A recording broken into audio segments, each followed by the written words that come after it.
바이든 행정부의 북한 비핵화의 궁극적인 목표는 완전하고 검증 가능한 비핵화이며 대북 정책의 변화는 없다고 밝혔습니다. 하지만 최근 미라레 후퍼 백악관 국가안보회의 아시아 담당 선임 보좌관은 북한 비핵화를 위한 과정에서 중간 조치를 고려해 볼 수 있다고 발언함으로써 북한과의 협상을 예고하고 나섰습니다. 바이든 행정부 4년 동안 미국 간에는 어떤 대화도 없었지만 랩 후보 선임 보좌관이 왜 이 시점에서 미국이 북한과 협상할 수 있다는 제스처를 보이고 있는 것인지 이곳 한반도 전문가들의 이견도 만만치 않고 있습니다. 오늘 국무성 브리핑에서 밀러 대변인은 미라레 후보 백악관 NSC 아시아 담당 선임 보좌관이 최근 미국의 목표가 여전히 한반도의 완전한 비핵화라면서도 비핵화로 가는 과정에서 중간 조치를 고려할 것이라고 언급한 데 대해 이것이 바이든 행정부의 대북 정책 변화라고 보느냐는 본 기자의 질문에 이는 정책 변화를 의미하지 않는다면서 추가 설명은 백악관에 물어야 한다고 말했습니다. 한편 4일 시작된 한미 연합군사훈련과 관련해 북한이 한미가 응분의 대가를 치를 것이라고 한 데 대한 질문에는 북한 관리들의 자극적인 수사를 목격한 것이 처음은 아니며 유감스럽기는 하지만 전혀 놀랍지 않다고 말하면서 우리는 계속해서 동맹인 한국과 함께할 것이라고 밝혔습니다. Thank you, Matt. Two questions.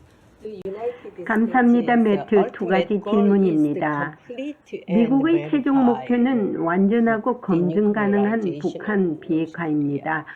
랩 후퍼 백악관 아시아 담당 수석 보좌관은 최근 북한 비핵화를 위한 중간 조치를 고려하고 있다고 언급했습니다. 이것이 바이든 대통령 행정부의 대북 정책 변화를 의미하는 것입니까? 이는 정책 변화를 의미하지 않으며 해당 발언에 대한 추가 설명을 위해 백악관에 문의하십시오. 여전히 동일한 정책이 남아있습니까? 맞습니다.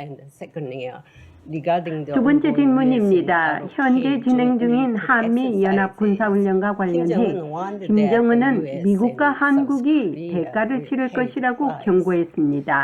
그의 반응은 무엇입니까? 북한 관리들의 선동적인 수사를 우리가 목격한 것은 분명히 처음이 아닙니다. 불행하더라도 전혀 놀라운 일이 아닙니다. 제가 말할 유일한 것은 우리가 계속해서 한국의 동맹국과 함께할 것이라는 것입니다. 최근 전 트럼프 대통령이 재선이 되면 북핵 용인을 할 것이라는 발언에 이어 바이든 행정부의 비핵화 중간 조치에 대해 한반도 전문가들은 이것이 김정은에게 자칫 잘못된 신호를 줄 수 있다는 이견이 만만치 않고 있습니다. 김정은은 미국이 핵을 용인해 줄 것이라는 기대를 갖고 있기 때문입니다. 더구나 만약에 핵 감축 또는 군축 협상이라도 할 경우 핵이 없는 한국으로서는 치명타가 될 수도 있습니다. 국무성에서 보이스 오브 워싱턴 제니박입니다.